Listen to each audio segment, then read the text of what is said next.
You can be hungry and emitting a vibration that is calling for food.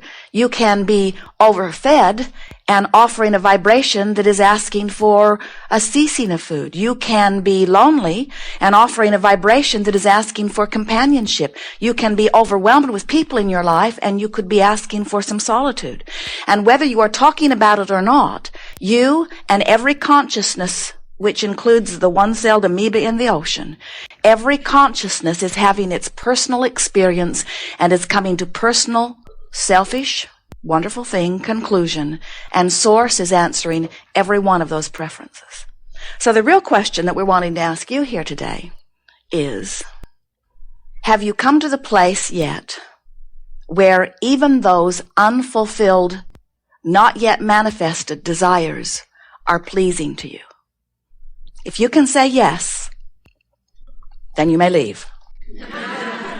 If you can say yes to that, then you are now finally understanding who you are and what this creative experience is all about.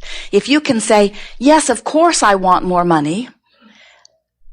Yes, of course I want an improved relationship. Yes, of course I would like to live in a house that includes these other wonderful options. However, I am not unhappy where I stand. I am eagerly anticipating the universal circumstances and events which will provide the platform by which I can receive all of these wonderful things. But as I stand right here, right now, I am not unhappy about the absence of something wanted. You know, in a vibrational universe, there is no such thing as exclusion. Everything is yes. When you look at something that you want and you say yes to it, you include it in your vibration. But when you look at something you don't want and you say no to it, you include it in your vibration. If you want more money, but you are so aware that you don't have enough money, so what you're talking about is not enough money. You're talking about how expensive things are. You're talking about how that person has money and they don't deserve it. They inherited it from their dead mother. Never had to work a day in their life. They have no real work ethic. They're just rich buggers.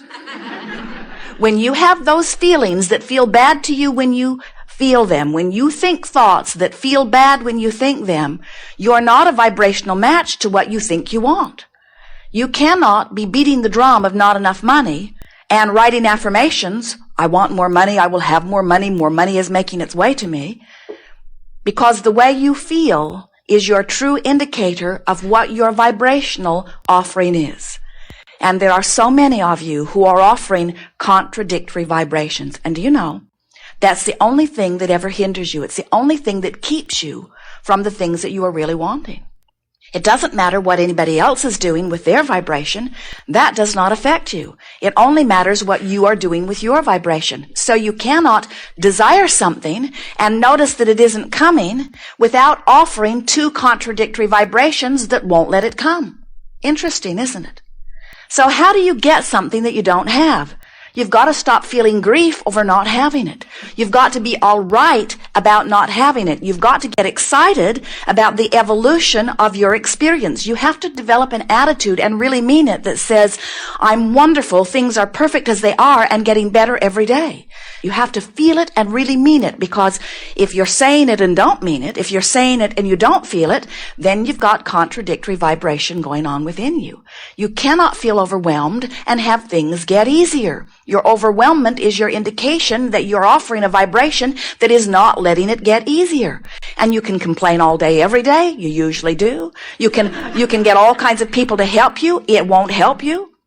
You can put all kinds of action into place. There's not enough action in the world to buck your contradictory current. So, we call this gathering the art of allowing, but what it really is the art, the game, the process, the method of cleaning up my vibration. That's what it is. It's cleaning up my vibration so that when I say I want something, I'm a vibrational match to what I say I want, not to its opposite. Now, when you think about it, when do you most want more money? When something has happened that makes you aware that you don't have enough. So, right off the bat, you're fighting an uphill battle, aren't you? When do you most want to be well? When do you make your affirmations? When do you write it down? When do you resolve, besides New Year's Eve, when do you resolve that things will get better for you? Isn't it always when they are at their heightened worst place? So we want to help you let yourself off the hook by acknowledging that, of course, there's going to be contradictory energy when you are standing in the middle of something you don't want. And isn't it a wonderful thing that standing in the middle of something that you don't want makes you clarify what you do want? This is a wonderful first step. But now, this experience, whatever it is, you got sick, you got a diagnosis, you can't pay your bills, your cat got run over, your lover left you, something has happened that has brought you to a sharpened awareness that you want improvement. And what we want you to hear is that that sharpened awareness means so very much. Because if you can begin in your heightened awareness that there is something that you want to beat the drum of what you want, now you've got it. In other words, something happened which makes you know that you want something different. If you can begin to talk about that something different and sort of flesh it out with examples or memories, or ask your friends, have you had any successful experience relative to this? What will begin to happen in the moment of your awareness of your heightened desire is you will begin to clean up your vibration, and the universal forces will begin to deliver circumstances and events to show you evidence that you are beginning to clean up your vibration. If you don't, you just stand in this tortured place where things continue to be pretty much as they are. Different places, different faces, but the essence of what you're living does not change very much, you see. We are eager to talk with you about anything that is important to you. Hi. A lot of this is new to me, and a lot of it is old. It's just the way my life is going like that. And it's all wonderful. And now I'm at a point where so many things are opening up, especially in the last 5-6 months. I've completed school to the point that I want to be for the moment. Business is just going in different directions. And when I'm focused, I'm real positive, real clear, and real secure in me and what I want to do. But it's always staying focused that I'm having a problem with. Because then I lose it and start to get back. We want to explain to you why it's not hard to stay focused. Law of attraction is making it really easy to stay focused on whatever vibration is dominant. So what you really meant was, it's hard for me to stay focused on the vibrations that feel good. Yes. Because I've been practicing the vibrations that feel bad more. Yeah. That's all. So what's the obvious solution? Practice the ones that feel good more. Yeah.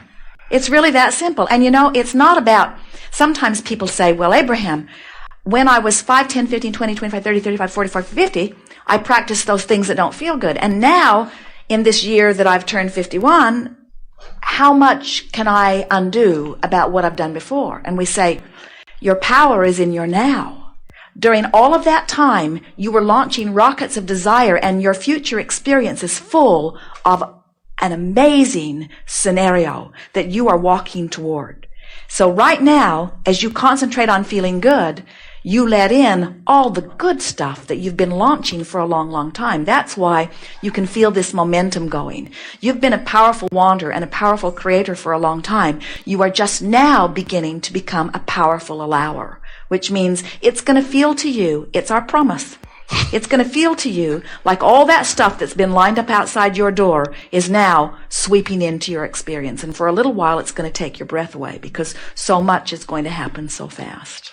It's exactly what I mean. It's very overwhelming. And I'm going to use the word depression, but that's not the word. But when I go there, just go where? When I go where?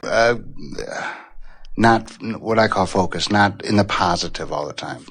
Feeling scared about some of these things. First of all, we want to say to you that don't try to be constantly aware of your point of focus or even of the way you feel in the sense that you are feeling that it's fragile and feeling that it's critical and feeling that your every thought is going to come back and slap you down. Right. In other words, you have all this leeway. You live in an environment of well-being. Well-being is the order of your experience. You are a blessed being and so much is going so well. So you're always on this quest of fine-tuning, but you don't have to clean it all up today. You're just doing the best you can to feel as best you can while you're focused upon this and while you're focused upon that. It really is about just wanting to feel as good as you can about whatever subject is before you or change the subject. And We encourage a little bit of both. If it's a subject that makes you feel bad every time you think about it, we would start with things that are easier. But if it's a subject that really comes up often, things to do with money come up really often, things to do with your body come up really often. So if it's a subject that you can't get out of your consciousness, it keeps coming up, then it's really worth training your mind to be positively optimistic as you focus, you see. So what is it that you're wanting to work on? Lots of things are happening. What is it that you would most like to clean your vibration up about? Well, it's twofold, and I think they go together. One is my insecurities in business that I'm about to move into and how they're going to work out, and then my lack of knowledge, which I need to gain on some of it. All right, so I have a question for you. Do you believe that you have creative control of your experience? Ultimately, yes. Yeah. Do you know how it is that you affect an outcome? You practice a positive thought until it's the thought that comes most easily. Yes. So if thoughts that don't feel good keep coming up, don't take action yet because the vibration's all screwy and it's not going to turn out well. But that doesn't mean you have to put it off forever, just for 15 minutes till you've cleaned up your vibration. You see? Yes, I do. All right, so we want to go back.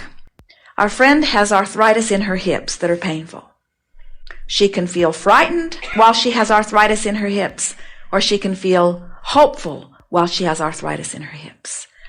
And the arthritis in her hips is dependent upon whether she feels fearful or hopeful. You get that?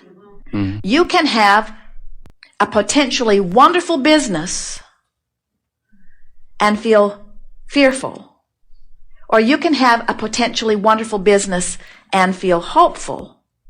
And the difference between fearful and hopeful makes the difference between how fast it will be a wonderful business. In other words, you could choose a business that almost everybody fails at. And you could take an emotional journey where you think you will succeed. And a business that almost everybody fails at, you could have enormous success because you took an emotional journey and got yourself into a place of expectation. The universe has to give you what you expect and always does.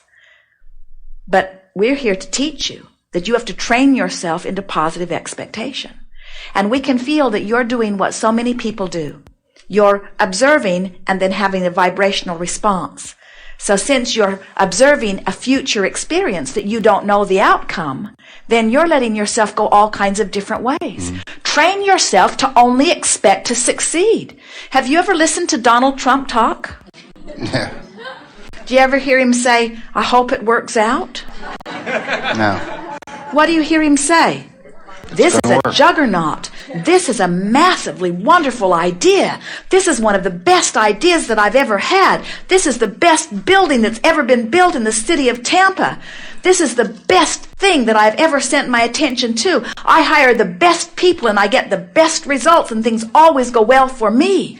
In other words, he does not allow himself to talk about what went wrong or what might not go right. He's trained his vibration, and because he's trained his vibration, things work out well for him relative to the vibrations that he's trained. And we could give you endless examples of that. Anybody that succeeded at anything came to a place of expecting success. So the big question is, how do I expect success in a venue where I've never had any experience? Or how do I expect success when I haven't had success? Or how do I expect success when I haven't been trained in that particular arena? And we say, you train yourself into expecting it by thinking a thought and seeing how it feels. Oh, this thought feels hopeful. Oh, this thought feels scary.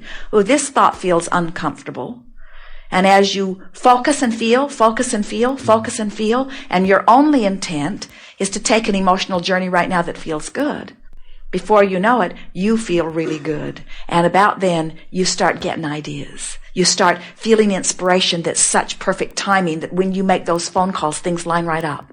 The universe organizes circumstances and events to accommodate you, but you've got to line up the energy first, or nothing happens in action that will please you. That was good. Yes, thank you. I appreciate it. Are you better off to doubt or hope? Are you better off to hope or no?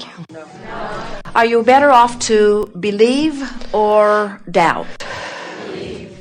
Do you have control about it? Yes. Does a circumstance have to change before your belief can change? Or can you coax your belief into a better feeling place? well, then there's nothing that you cannot do or be or have. You've got it.